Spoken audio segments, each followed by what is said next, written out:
렘브란트의 돌아온 탕자라는 프로디걸 선이라는 그림이에요. 이 그림을 그린 렘브란트라는 화가는 당대 유명한 화가였는데도 불구하고 탕자와 같은 삶을 살고 나중에 이 성경의 말씀을 읽고 그림을 그려요. 그리고 인생을 마감합니다. 자, 이 렘브란트가 읽었던 성경 말씀, 바로 루크 15, 오늘 나눌 말씀입니다. 어떤 말씀이길래 당대에 남부러울 것 없이 다 즐기고 누리고 있었던 화가가 결국 이걸 보고 회개하고 하나님을 알게 됐을까? 그리고 마지막 작품을 남기고 죽었을까? 자, 우리 이 내용을 들여다보겠습니다. 예수님이 세 가지 비유를 여기서 이야기하는데요. 거기에 있는 바리새인들한테 얘기했어요. 바리새인들이 이야기를 들을 때 삐딱한 자세, 그리고 불만이 많은 자세였어요. 이 이야기를 들었을 때. 자, 어떤 사람은 감명을 받고 이렇게 그림을 그릴 수 있으며 어떤 사람은 이 이야기를 듣고도 이렇게 삐딱할 수 있을까요? 여러분, 오늘 이 말씀이 나에게 들렸을 때 이 화가처럼 나에게 다가와서 예술 작품이 막 만들어지는 여러분이 되시기를 바라요. 여기 세 개의 비유가 똑같은 이야기를 계속 반복한 거거든요. 자, 첫 번째 비유, 양이 100마리가 있는데 그 중에 한 마리를 잃으면 나는 99마리가 있는데 99 sheep, I'm rich 이러면서 들어갑니까? 아니잖아요. 그 한 마리를 찾으려고 이 들판을 찾아가지고 결국에 그 양을 찾아서 이 목자가 어깨에다가 탁 들러매고 사람들한테 와가지고서 나 드디어 찾았어 이러면서 기뻐서 사람들이 다 불러 모아놓고 잔치를 한다는 이야기입니다. 그러면서 예수님이 이와 같이 회개할 필요가 없는 99명보다 죄인 하나가 회개하는 것을 나는 더 기뻐한다. 자, 예수님이 두 번째 이야기를 합니다. 어떤 여자가 1000불 정도 있는데 그 중에서 100불을 잊어버린 거야. 자, 그러면 난 900불 있으니까 뭐 충분해. 뭐 100불 정도. 절대 아니죠, 여러분. 100불 어디다 뒀더라? 찾을 거 아니에요. 등불을 켜서 불 스위치 켜가지고서는 다 기억하면서 찾아서 결국에 드디어 찾았다. 기뻐하지 않겠어요? 이것처럼 죄인 하나가 회개하면 하늘의 천사들이 다 이처럼 기뻐한다 라고 해요. 여기까지 얘기했으면 이제 조금 이해할 만한데 거기에 앉아있던 바리새인들은 기분이 나쁩니다. 왜냐하면 회개하라고? 나는 회개할 게 없는데 난 나름 잘 살았어. 나 하나님이 하라는 거 다 지켰고 나 사람들에게 베풀며 살았어. 난 딱히 회개할 게 없는데 잃어버린 양? 그게 누군데? 지금 나를 비유해서 얘기하는 거야? 지금 굉장히 기분이 나쁩니다. 여기에 오늘 우리가 나눌 세 번째 이야기를 나누기 전에 하나님은 도대체 어떤 사람을 기뻐하실까요? 하나님은 하나님이 창조한 사람을 기뻐할까요? 하나님이 창조하지 않은 사람을 기뻐할까요? 질문이 이상해요. 하나님이 창조 안 한 사람이 없죠. 그러니까 하나님이 창조한 사람밖에 없는 우리를 하나님은 사랑하시고 기뻐하세요. 그런데 그 중에 잃어버린 양, 잃어버린 것이 있다는 거예요. 근데 그 양이 돌아왔을 때 하나님은 기뻐한다고 오늘 말씀의 이야기예요. 여러분이 헌금을 어마어마하게 드린다거나 아니면 순교를 당해가지고 나의 목숨을 드리나이다. 하나님이 여러분 목숨 필요할 것 같아요? 여러분 돈 그거 콧물 묻은 거 그거 필요할 것 같아요? 이 세상을 창조하고 이 세상을 한순간에 멸망시킬 수 있는 모든 권세, 모든 힘을 다 가지고 있는 모든 능력이 다 있으신 분이 도대체 뭐가 기쁠 일이, 뭐가 놀랄 일이 있겠어요? 그런데 바로 오늘 말씀에 이 하나님이 가장 기뻐하는 일이 설명되고 있어요. 바로 잃어버린 사람이 돌아왔을 때, 회개했을 때라고 이야기해요. 그렇다면 여러분, 하나님의 기뻐하는 사람은 성공한 사람? 아니죠. 하나님의 기준은 성공한 사람, 성공하지 않은 사람이 아니에요. 그러니까 하나님은 우리 인생을 들여다볼 때 너가 성공했냐? 안 했냐? 하나님은 그런 거에 관심이 없어요. 그 다음, 하나님이 우리를 볼 때 너는 참 성실한 사람이야. 안 되겠다. 너는 게으른 사람이네. 하나님이 이렇게 나눌까요? 그렇지 않아요. 하나님이 봤을 때 너 멋있다. 너는 왜 이렇게 못생겼니? 너는 좀 안 되겠다. 하나님이 이런 거에 관심이 있을까요? 아니에요. 너 너무 이쁘다. 어쩜 이렇게 이쁘게 생겼니? 그래서 너는 야 해도 안 된다. 안 예쁘다. 이런 거에 관심이 있을까요? 자, 그 다음 하나님이 넌 진짜 열심히 산다. 너처럼 열심히 사는 사람은 내가 도와줘야지. 근데 대충 사는 사람한테는 야, 너 안 되겠다. 너 인생 그렇게 대충 사니까 너는 그냥 그렇게 살아라. 하나님이 이런 거에 관심 있고 이렇게 대하실까요? 아니죠. 하나님이 너는 그냥 돌아서면 감사가 넘쳐나는구나. 너는 감사하니까 내가 너에겐 더 줄게. 그리고 어떤 사람은 너는 불만 불평만 하는구나. 너한테는 안 줘. 너 같은 애는 받을 자격이 못 돼. 이러실까요? 그리고 하나님이 십계명이라든지 여러 법을 줬잖아요. 이 법을 잘 지키는 사람은 그래. 너는 법을 잘 지키니까 넌 내 말을 잘 따라하는구나. 너한테는 내가 아주 좋은 삶을 예비해 줄게. 그리고 법을 잘 안 지키고 다른 사람 괴롭히고 막 때리고 사건 사고 일으키고 이런 사람들은 너는 불법을 행하는 사람이야. 너는 법도 안 지키냐? 안전벨트도 안 매고 너 자꾸 친구들 패고 다니고 너 나빠 안 되겠다.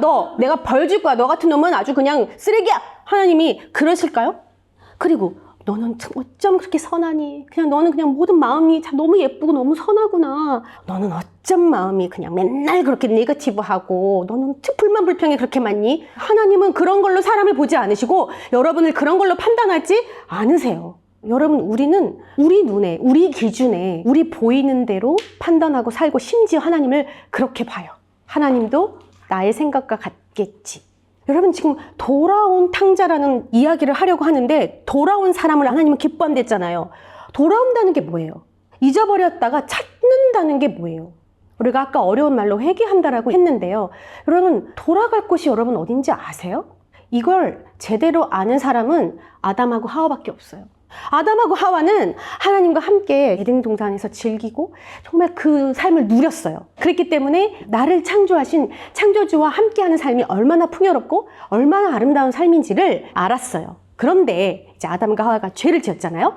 그리고 나서 그 이후로 자식을 낳았을 때 아담과 하와가 얘기는 해줬겠지. 하지만 어떤 삶인지 모릅니다. 죄가 없고 평안하고 하나님과 뜰을 거닐면서 함께 대화하고 창조주와 함께하는 그 삶을 그 자녀들은 설명해줘도 이해를 못합니다. 몇천 년이 거슬러 온, 누구는 몇만 년이라고 하겠지만 지금의 우리는 그 삶을 과연 상상이나 할 수 있을까요?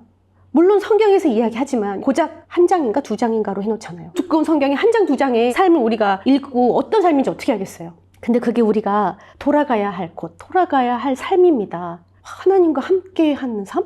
그게 뭐야? 그게 돌아가야 하는 곳이다. 돌아가야 하는 삶이라고 이야기를 해요. 근데 우리는 우리가 생각하는 어떤 선한 삶, 성공한 삶, 멋있는 삶, 예뻐지는 삶, 힘센 삶, 이런 것들이 우리가 돌아갈 곳 또는 우리가 살아가야 할 곳이라고 생각해요. 심지어 하나님하고 함께하는 삶, 하나님과 같이 동행하는 삶도 우리는 그런 거라고 생각을 하는 거예요. 우리 기준에. 이 모든 것이 우리가 어디로 돌아가야 되는지를 모르니까, 하나님이 어떤 분이라는 것을 모르니까 계속해서 나의 기준에 하나님은 이런 분일 거야 라고 생각을 해버리는 거예요. 그런데 걱정하지 마세요, 여러분. 오늘 이 양을 찾은 건 누구죠? 목자예요. 이 돈을 찾은 건 누구죠? 이 여자예요. 그 다음 오늘 잃어버린 아들이 돌아오게끔 계속해서 기다리시고 끝까지 이 아들을 찾는 사람은 아버지예요. 이제 우리 이 이야기 속으로 들어가도록 하겠습니다. 자, 어떤 사람한테 두 아들이 있었어요. 그런데 첫째 아들이 아주 성실해요. 아버님 옆에서 잘 돌봐요. 그런데 둘째 아들이 이렇게 얘기해요. 자, 내목 나중에 주지 말고 지금 유산 달라. 그러니까 아버지는 자기 재산을 갈라서 작은 아들에게 원래 주려고 했던 유산을 나눠줍니다. 이 둘째 아들은 그 돈을 받아서 어떻게 합니까? 둘째는 먼 나라로 가서 아주 방탕한 생활을 하면서 마음껏 쓰면서 그 재산을 다 날립니다. 그리고 다 쓴 다음에 그곳에 흉년이 들어서 배를 굶게 됩니다. 그래서 그냥 보이는 대로 들어가서 저 좀 먹여주세요. 그랬더니 돼지를 치라고 합니다. 돼지 치는 노예처럼 삽니다. 그런데 돼지가 먹는 것조차도 자기한테는 주지 않을 만큼 너무나도 굶주리고 배고픈 삶을 살아요. 그제서야 이 사람이 너무 배가 고프다 보니까 정신을 차립니다. 그래서 내 아버지 집에는 돼지도 나보다 좋은 걸 먹고 그 다음에 거기에 있는 모든 종들은 음식이 남아 돌아서 먹고도 다른 사람들에게 나눠주기까지 하는데 난 지금 여기서 뭐 하고 있는 거지? 그래가지고 이 아들이 정신이 들어가지고 아버지한테 가서 이렇게 얘기해야지. 아버지, 제가 하늘과 아버지께 죄를 지었어요. 그래서 이제는 아들이라고 할 자격도 없고요. 그냥 저를 일꾼으로라도 써주세요. 난 자격이 없다. 아들의 자격은커녕 종으로라도 가서 아버지 집에 붙어 있었으면 좋겠다. 이 마음으로 가요. 근데 여기서 이 아들이 아까 우리가 그림에서 본 것처럼 다 헤어진 옷으로 신발은 다 뜯어진 신발로 가고 있는데 저 멀리 아버지가 보여요. 저 멀리서 아들을 알아보고 컴패셔네티드 하트로 달려 나와가지고 아들을 안고 아들에게 입을 맞춥니다. 그러니까 아들이 아버지한테 저요 다 탕진했어요. 제가 하늘과 아버지께 죄를 졌어요. 저 아들이라고 뭐 얘기할 자격도 없고요 하고 계속 말하고 있는데요. 일꾼으로 써달라고 말하려고 계속 하는데 그 말이 끝나기도 전에 아버지는 이 아들에게 입을 맞추면서 종들한테 야! 내 아들이 돌아왔어. 제일 좋은 옷을 가져와. 그 다음에 내 그 인장 반지 어딨어? 반지를 얘한테 끼워줄 거고 얘한테 새 신발을 갖다 줘. 그 다음에 살찐 송아지를 잡아. 내 아들이 돌아왔으니까 우리 파티하자. 아버지가 너무너무 기뻐합니다. 그러면서 내 아들은 죽었다가 다시 살아났어. Once lost, but now found. 잊어버렸는데 이제 찾았어. 아버지가 너무너무나도 기뻐해요. 그 다음 챕터로 넘어갑니다. 첫째 아들 어디 갔죠? 밭에 가서 아버지 뜻대로 열심히 일하고 돌아왔는데 안에서 파티 소리가 나는 거예요. 내가 지금 거의 집 주인이나 다름없고 아버지 다음인데 내가 모르는 파티가 있어? 종 부르다가 지금 저 소리 뭐야? 저 파티 소리 뭐야? 이 냄새 뭐야? 그러니까 그 종이 당신 동생이 돌아와서 지금 아버지가 너무 기뻐서 파티를 열었습니다. 자, 그러면 여러분 보통 첫째 아들은 어떻게 해야 돼요? 상 엎어버려? 어느 낯짝으로 여기를 들어오느냐? 유산 다 가지고 너 신나게 놀다 왔지, 아버지 재산 탕진했지, 혼내지는 못할 망정 아버지가 이 아들을 위해서 지금 파티를 열어주는데 일반 파티가 아니라 어떻게 이렇게 비싼 살찐 송아지를 잡아다가 잘못하고 온, 망해가지고 온, 아버지 재산 다 탕진하고 온 이 둘째에게 이렇게 파티를 해주냐 이거예요. 이 첫째는 살찐 송아지를 잡아서 지금 파티한다는 소식을 듣고 화를 내요. 그리고 집에 들어가지 않아요. 그래서 아버지가 아들에게 나와서 사정합니다. 들어가자. 얼마나 기쁜 일 아니냐. 들어가서 우리 같이 파티하자. 내가 지금 너무 기쁘다. 그랬더니 제 노는 동안 저는요 여러 해 동안 아버지를 이렇게 열심히 섬겼고요. 아버지 일 같이 했고요. 그 다음에 아버지가 하라고 한 거, 명령한 거 한 번도 어긴 적 없고요. 그런데 저한테는 친구들하고 같이 놀으라고 염소 새끼 한 마리 안 잡아주더니 지금 저렇게 다 탕진하고 온 애한테 살찐 송아지요? I disagree. 나는 아버지하고 달라요. 아버지처럼 나는 생각 못 하겠습니다. 창녀들하고 놀다가 아버지 재산 다 없애버린 저 정신머리 없는 애를 위해서 파티를 하다니요. 그러니까 아버지가 얘야, 너는 나랑 계속 함께 있었잖니. 내가 가진 게 다 네 거였는데, 네가 부족한 게 없이 다 가지고 있었는데 도대체 무슨 말이니? 그런데 네 동생은 죽었다가 다시 살아났잖아. 잃었다가 다시 찾았잖아. 그러니 우리가 즐거워하고 기뻐하는 게 너무 당연하지 않니? 라고 이야기를 합니다. 여기서 아버지 마음이 이렇게 작은 아들이 돌아와서 이제 우리 가족이 하나가 됐는데 기쁘지 않니? 그랬더니 큰아들은 Your son 이라고 하면서 당신의 아들이 저렇게 탕진하고 왔어요 하면서 아버지의 마음이 어그리하지 않습니다. 자, 계속 아버지와 살고 있었던 아들이라면 아버지가 어떤 분인지 알았을 텐데, 그쵸? 매일처럼 나가서 이 둘째 아들이 돌아오지는 않을까? 매일마다 가서 기다리고 있었던 것을 알았을 텐데 말이죠. 지금 이 첫째 아들은 아버지의 마음에 관심이 없죠. 이 아버지는 지금 잃어버렸던 아들이 돌아왔구나 너무너무 기뻐하는 것을 볼 수가 있어요. 하나님의 눈에는요, 성공한 사람, 못한 사람, 부지런한 사람, 게으른 사람, 포지티브한 사람, 네거티브한 사람, 예쁜 사람, 안 예쁜 사람이 아니라 회개한 사람, 회개하지 않은 사람, 돌아온 사람, 돌아오지 않은 사람, 하나님께 나오는 사람, 멀어지는 사람, 하나님 눈에는 이렇게 보이는 거예요. 하나님 눈에는 의인과 죄인 이렇게 두 개로 보이는 거예요. 잃어버렸다는 건요, 원래 우리가 하나님하고 함께 하도록 창조가 되어 있는데 하나님을 잊어버리고 하나님과 함께 하지 않고 하나님을 떠나가고 하나님을 싫어하고 하나님을 모르고 사는 것을 말해요. 그러니까 돌아온다는 것은 다시 잃어버렸다가 찾았다는 건 뭐냐면 원래 그렇게 살았어야 하는 모습으로 돌아오는 거예요. 그러니까 이제는 하나님하고 함께하는 삶, 아담하고 하와밖에 못 누려봤을 그 삶. 그런데 우리가 그런 삶을 잘 모른단 말이에요. 그래서 예수님이 천국은 마치 이런 곳이야 하면서 계속해서 설명해 주거든요. 죽어서 천국 가면 거기서 알아서 누릴 건데 왜 얘기해 주냐고요.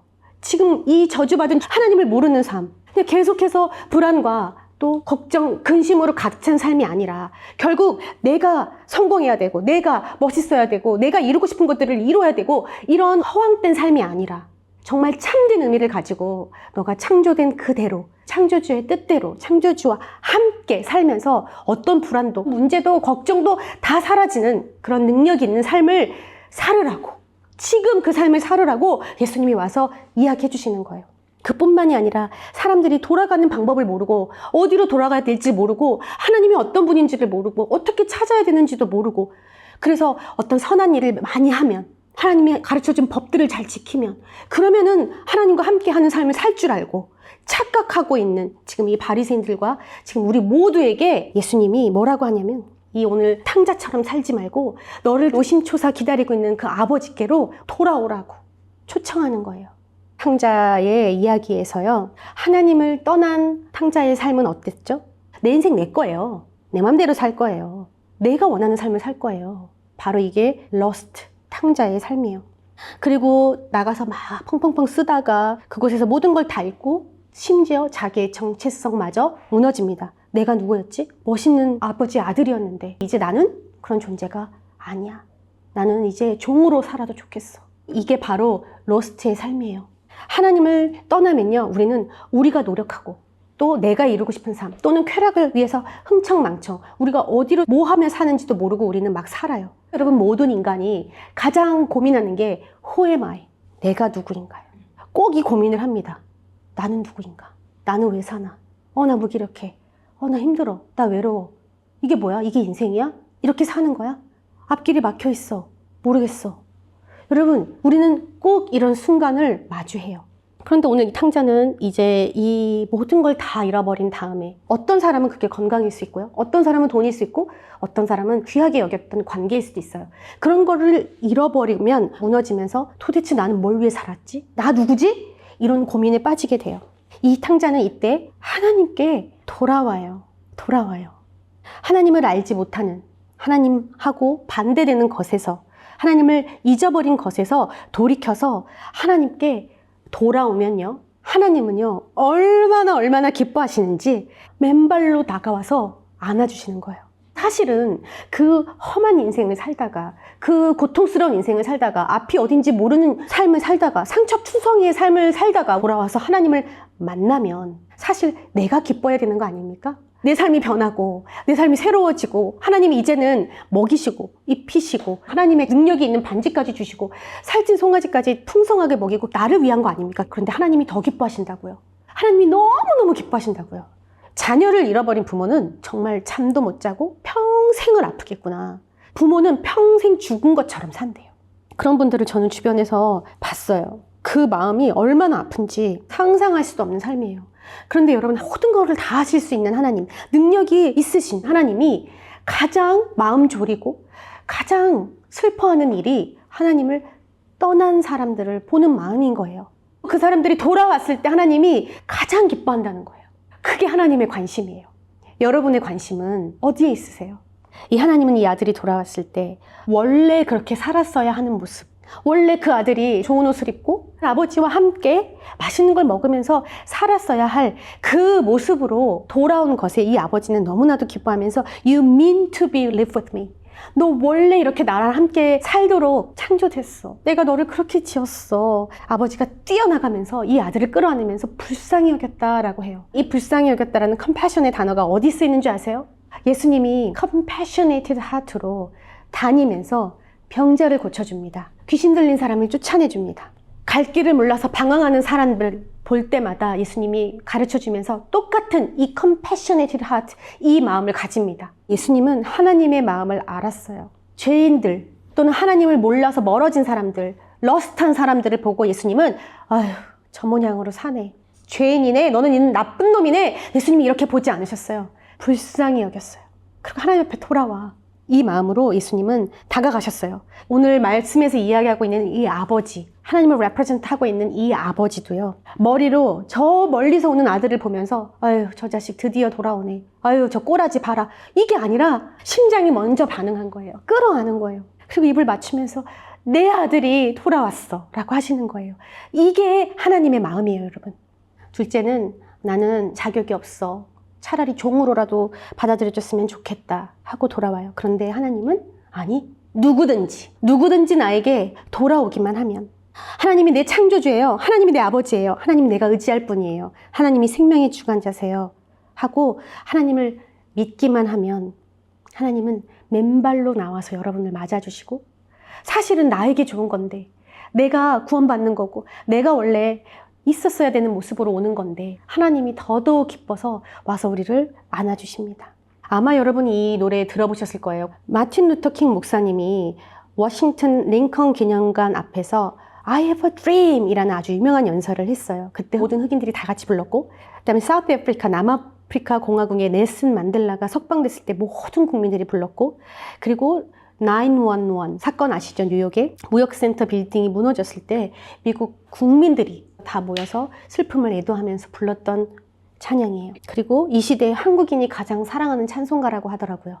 Amazing Grace. 이 나 같은 죄인 살리신 이 찬양을 작곡한 사람은 원래 아주 타락한 노예선의 선장이었어요. 이 사람이 젊은 시절에 방황하면서 흑인 노예들을 괴롭히고 팔아넘기고, 뉴턴이라는 사람인데요. 자기가 몰던 노예를 싣고 가던 배가 큰 폭풍을 만나가지고 침몰하게 될 때 하나님을 찾습니다. 하나님 좀 살려주세요. 그래서 그때 아주 기적적으로 살아나게 돼요. 그 이후에 이 뉴턴은 자기의 과거를 깊이 회개하고 크리스찬이 되기로 마음을 정합니다. 그리고 목회자가 되었고요. 노예 제도를 폐지하자 하고 운동하는 사람이 돼요. 평생 그렇게 헌신합니다. 그러면서 나 같은 죄인도 용서해 주시고 살려주신 은혜에 감사해서 이 찬송 글을 썼어요. 이 찬송 글에 영감을 받은 영국 의회의 어떤 분이 노예 무역 폐지법을 통과하게 됩니다. 여러분, 우리가 잃어버렸다가 다시 찾게 되었다는, 그리고 우리가 다시 돌아온다는 이 이야기는요, 이 세상을 다스리시는 하나님이 가장 기뻐하시는 일이에요. 그런데 오늘 이야기에서 아주 이상한 이야기가 있죠. 바로 큰 아들이죠. 아버지와 함께 있으면서도 다 누리지 못한 바로 이 큰 아들. I have slaved for you.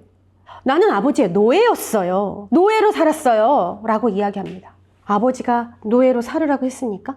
그때 아버지는 You have always stayed by me. 또 항상 나와 함께 있었잖아. And everything I have is yours. 내가 가진 모든 게 너 거야. 아버지에게 순종하고 아버지가 원하는 것을 하면서 잘 있었지만 실제적으로 아버지와 함께하는, 동행한 게 아니었던 거예요. 동행이라는 건 함께하면서 그 사람의 마음을 닮아가는 겁니다. 이 큰 아들은 아버지의 마음을 하나도 닮지 않았죠. 아버지의 마음이 가 있는 곳, 잃어버린 아들에게 가 있는 곳에 가 있지 않았죠. 아버지가 기뻐하는 일을 이 큰아들은 기뻐하지 않습니다. 결국 아버지의 마음을 아프게 합니다. 그러니 여러분, 하나님은 하나님이 지키라는 것들을 잘 지켜내는 것에 관심이 있는 게 아닌 거예요. 그거는 하나님을 닮고 싶으면 저절로 따라오는 것이지, 이 큰 아들이요, 하나님하고 함께 살고 있으면서도 인생에 뭐가 귀하고 뭐가 중요하고 뭐가 해야 될 건지를 모르고 사는 거예요. 그러다 보니까 결국 하나님의 뜻을 알 수가 없었어요. 하나님하고 함께하는 삶은 어떤 삶이냐면, 하나님이 내가 가진 모든 게 다 네 거야. 천지를 창조하신 분이, 이 세상을 지금 다스리고 계신 분께 내 건 거예요.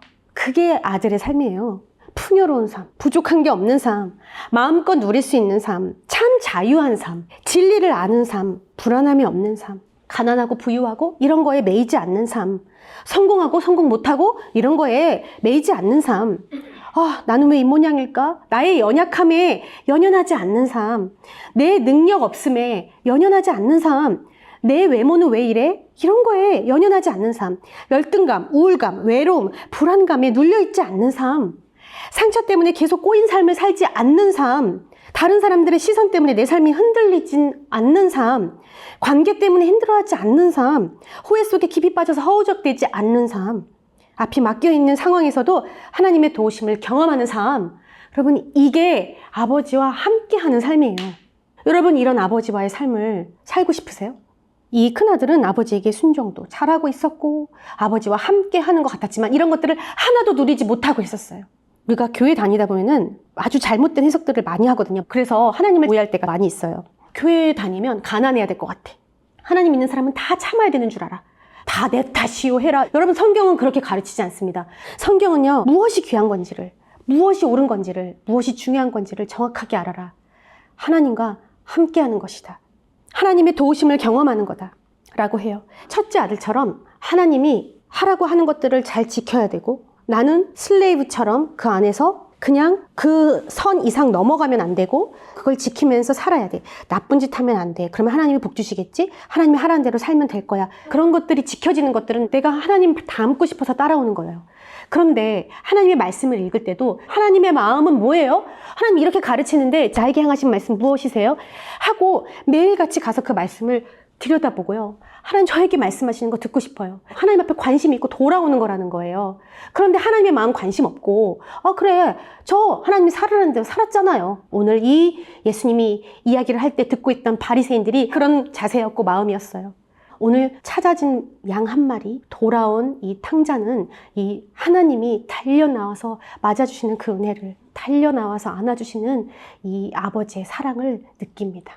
그 사랑이 너무 좋아서 그 안에서 참 자유하고 그 하나님의 능력대로 살게 되는 거예요. 여러분 중에 혹시라도 이 큰아들처럼 정말 하나님을 잘 믿는 것 같은데 종처럼 살고 있지는 않은지, 하나님의 은혜가 그냥 값없이 그냥 주시는 그 은혜가 불편하지는 않은지, 잃어버렸다가 찾은 그 동생을 보고도 판단하고 있지는 않은지, 그래서 아버지가 초청한 그 잔치에 들어가지 못하고 있지는 않은지, 아버지의 마음에는 관심이 없고 내 삶에만 관심이 있지는 않은지, 여러분 하나님 아버지의 마음을 담고 싶습니까? 하나님께 돌아간다는 것은요, 하나님 저 하나님 아들로 살고 싶어요. 하나님의 마음 담고 싶어요. 하나님을 모르고 살아왔던 상처 속에서 허우적대고 어디로 갈지 모르고 방황하고 또 힘들고 어려운 이 삶에서 내 아버지 하나님 품으로 돌아가고 싶어요 라고 고백하는 것입니다. 하나님이 진짜 기뻐하는 곳, 그곳에 있게 되기를 바랍니다. 우리 모두가 하나님께 파운드 돼서 하나님과 함께하는 매 순간을 살게 되시기를 바라요.